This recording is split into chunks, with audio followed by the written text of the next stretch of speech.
महात्मा बुद्ध अपने शिष्यों के साथ देश भर में भ्रमण कर रहे थे। वे जहां भी जाते अपने उपदेशों के माध्यम से लोगों को धर्म और मुक्ति का मार्ग दिखाते। उनके अनुयायी दूर दूर से उनकी शिक्षाएं सुनने आते थे और उनका हर वचन लोगों के दिलों में गहरी छाप छोड़ता था।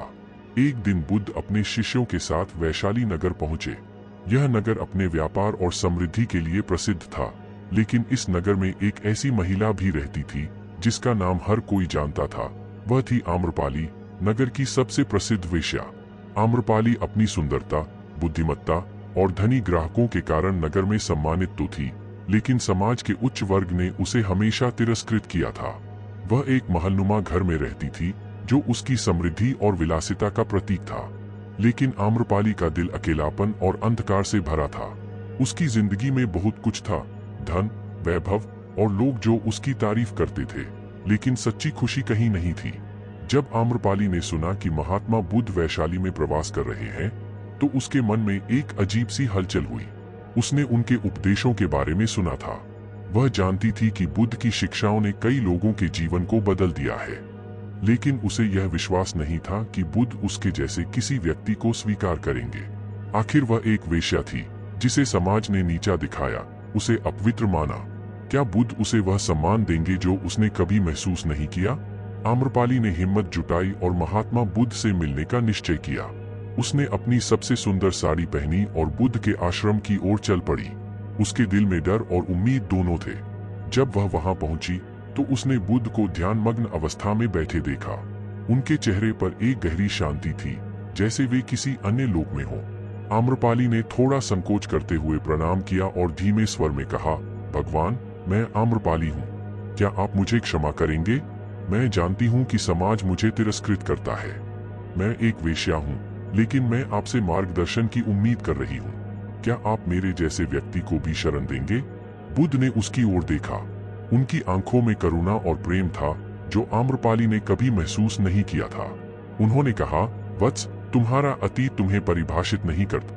हर आत्मा में शुद्धता होती है। यदि तुम सच्चे मन से अपने जीवन को बदलना चाहती हो तो तुम्हारे लिए भी मुक्ति का मार्ग खुला है। आम्रपाली की आंखों से आंसू बहने लगे। उसके मन में जैसे कोई बोझ उतर गया था। उसे पहली बार लगा कि कोई उसे उसकी बाहरी पहचान से नहीं बल्कि उसकी आत्मा से देख रहा है। उसने बुद्ध से कहा, भगवान, कृपया मेरे घर में ठहरने का कष्ट करें। यह मेरे जीवन का सबसे बड़ा सौभाग्य होगा। बुद्ध ने उसकी बात सुनी और बिना किसी हिचकिचाहट के कहा, हम अवश्य तुम्हारे घर ठहरेंगे। जब यह खबर नगर में फैली कि महात्मा बुद्ध आम्रपाली के घर ठहरने जा रहे हैं, तो लोग अचंभित हो गए। समाज के धनी और प्रतिष्ठित लोग जो आम्रपाली के घर नियमित रूप से जाते थे, अब बुद्ध के इस निर्णय को समझ नहीं पा रहे थे। कुछ लोग कहने लगे, कैसे महात्मा बुद्ध, जो समाज के लिए आदर्श हैं, एक वेश्या के घर में ठहर सकते हैं? लेकिन बुद्ध के निर्णय का एक गहरा अर्थ था जिसे केवल वे समझ सकते थे। आम्रपाली ने बुद्ध और उनके शिष्यों के स्वागत के लिए अपने घर में सभी व्यवस्थाएं की। उसने अपने महलनुमा घर को एक शांत और पवित्र आश्रम में बदल दिया। जब बुद्ध उसके घर पहुंचे तो आम्रपाली ने उनके चरणों में गिरकर कहा, भगवान, आपके आगमन से मेरा घर पवित्र हो गया है। मुझे यह सौभाग्य देने के लिए धन्यवाद। बुद्ध ने उसकी विनम्रता को देखकर मुस्कुराते हुए कहा, वत्स, सच्ची शुद्धि हृदय में होती है। तुम्हारा हृदय अब शुद्ध है और यही तुम्हारी सच्ची पहचान है। बुद्ध ने कई दिन आम्रपाली के घर में बिताए। वे और उनके शिष्य वहां ठहरे और नगर के लोगों को धर्म का मार्ग दिखाया। नगर के कुछ प्रमुख व्यक्ति बुद्ध से मिलने आए और उनसे पूछा, भगवान, आप एक वेश्या के घर में ठहरे हैं, क्या यह उचित है? बुद्ध ने धैर्यपूर्वक उत्तर दिया, मनुष्य की बाहरी पहचान या उसका अतीत उसकी आत्मा की शुद्धता को निर्धारित नहीं करता। हर आत्मा में परिवर्तन और मुक्ति की क्षमता होती है। आम्रपाली का जीवन अब उस मार्ग पर है जिसे हम सभी को अपनाना चाहिए, शुद्धता, करुणा और सेवा का मार्ग। आम्रपाली ने बुद्ध के ये शब्द सुने और उसका दिल गर्व और आनंद से भर गया। उसने अब पूरी तरह से अपने पुराने जीवन को त्याग दिया था।